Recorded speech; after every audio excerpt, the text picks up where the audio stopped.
In the 1960s, drag racing wasn't just a sport, it was controlled chaos waiting to explode. Engines screamed so loud they shook the ground, and cars were built to survive only a few seconds at full power. Drivers risked everything for a moment of glory that could end in fire or victory. This is the decade when America's obsession with speed stopped being safe and started becoming legendary. The moment America lost control of speed. Before drag racing had a name, it was already everywhere. After World War II, America came home changed, full of cheap V8 engines, wide open roads, and a generation that suddenly had something to prove. In small towns and empty stretches of highway, young drivers started lining up at night, not for trophies, but for pride. Just two cars, a straight road, and a silence right before chaos. But the problem was simple. There were no rules, no safety, and no limits. Police crackdowns tried to stop it, but every shutdown only pushed racers deeper into hidden stretches of asphalt. And the more they were chased, the more dangerous it became. Speed wasn't just entertainment anymore, it was rebellion. This is where names like Don Garlits begin to matter. Not yet a legend, but already obsessed with pushing machines beyond what they were meant to do. While others saw danger, he saw possibility. What started as street chaos was becoming something uncontrollable. And America didn't realize it yet, but it was already too late to stop.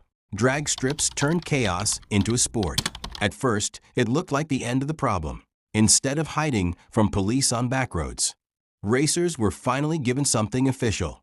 Drag strips carved out of old airfields, empty farmland, and forgotten stretches of pavement.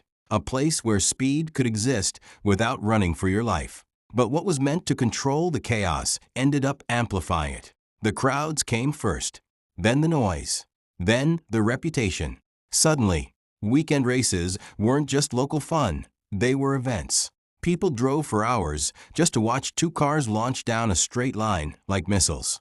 And in the middle of it all, drivers like Don Prudhomme started building reputations that traveled faster than their cars.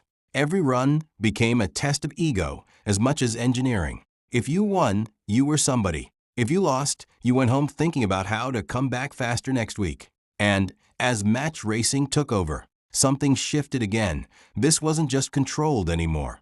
It was becoming a full-blown obsession across America. And the factories in Detroit were starting to notice.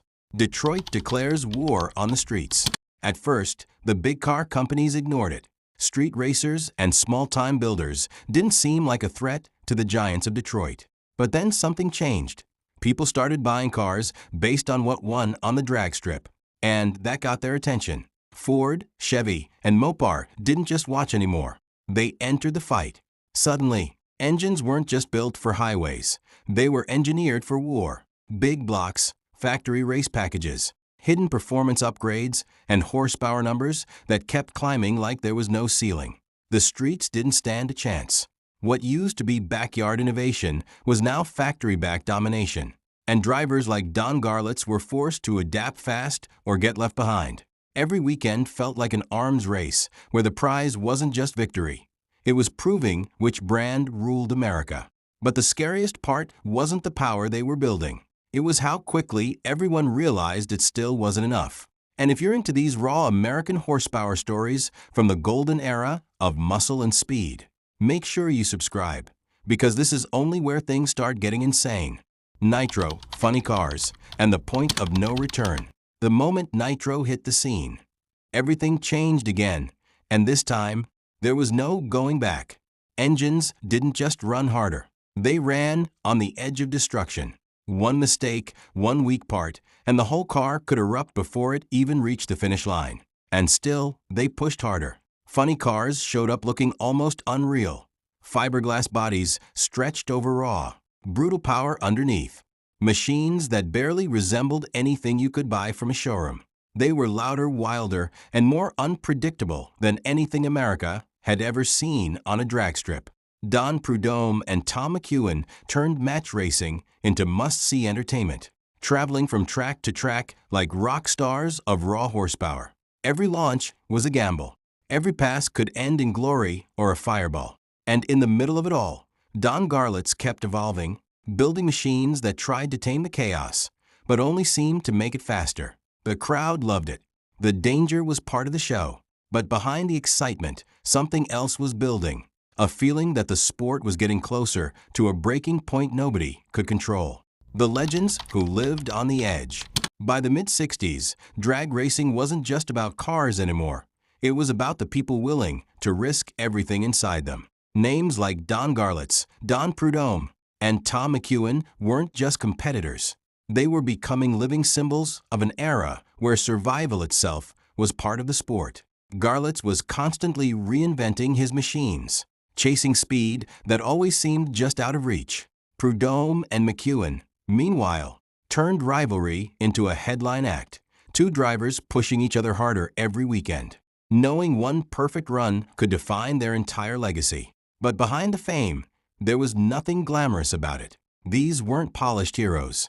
They were mechanics, tinkerers, and problem solvers who spent more time rebuilding broken cars than celebrating wins. Every race carried the same unspoken truth. There might not be another one tomorrow. And still they lined up. Because in this decade, fear didn't stop them. It fueled them. Each launch down the strip wasn't just a race against another driver. It was a race against failure, physics, and fate itself. And just when it seemed like they had learned how far they could push it, the sport itself started pushing back. When drag racing became dangerous to watch. By this point, the danger wasn't hidden in garages or whispered between racers anymore. It was happening right in front of packed crowds. Engines didn't just fail, they exploded. Fuel fires lit up the track in seconds. Tires gave out at speeds most people couldn't even process. And the worst part? Everyone kept coming back. Because every run felt like it might be the one that changed everything. Fans stood closer than they should have. Drivers pushed harder than they should have. And every weekend, the line between entertainment and disaster got thinner. Inside the pits, mechanics worked like surgeons under pressure, patching together machines that were never meant to survive repeated violence.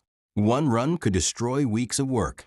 One mistake could end a season. That's where the tension really lived. Not just in the cars, but in the silence right before they launched. Because everyone knew what was at stake now. This wasn't just about who was fastest anymore. It was about whether the sport itself could survive what it had become. And that question was about to reach a breaking point no one was ready for. The turning point that changed everything. The breaking point didn't arrive slowly. It hit the sport all at once. Too many explosions, too many close calls, too many moments where luck mattered more than engineering. The same chaos that made drag racing famous was now threatening to end it. For the first time, the question wasn't who was fastest.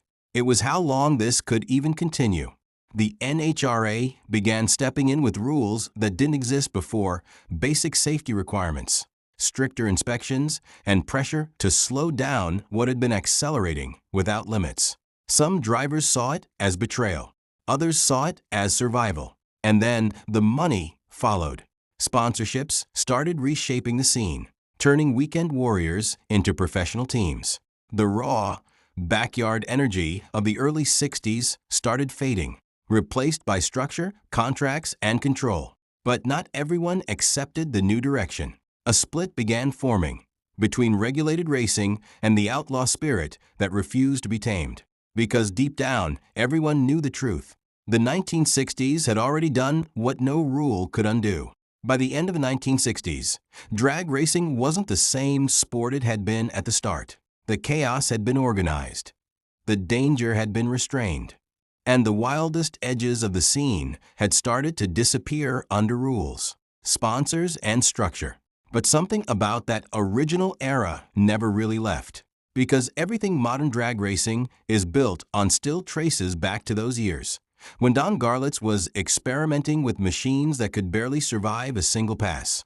When Don Prudhomme and Tom McEwen turned rivalry into a traveling show. And when everyday Americans believed they could build something faster than anyone else on Earth. The 1960s didn't just produce faster cars. It created a mindset. Push harder. Go further. Don't lift until something breaks. That spirit still echoes every time a modern machine launches down the strip in a blur of sound and smoke. And when you think back to where it all started, it's hard not to imagine those early racers, standing on a shaky strip of asphalt, waiting for the light to drop, ready to risk everything for 4 seconds of glory that would never come back again. If you want to see more legendary cars and their stories come to life, make sure you subscribe.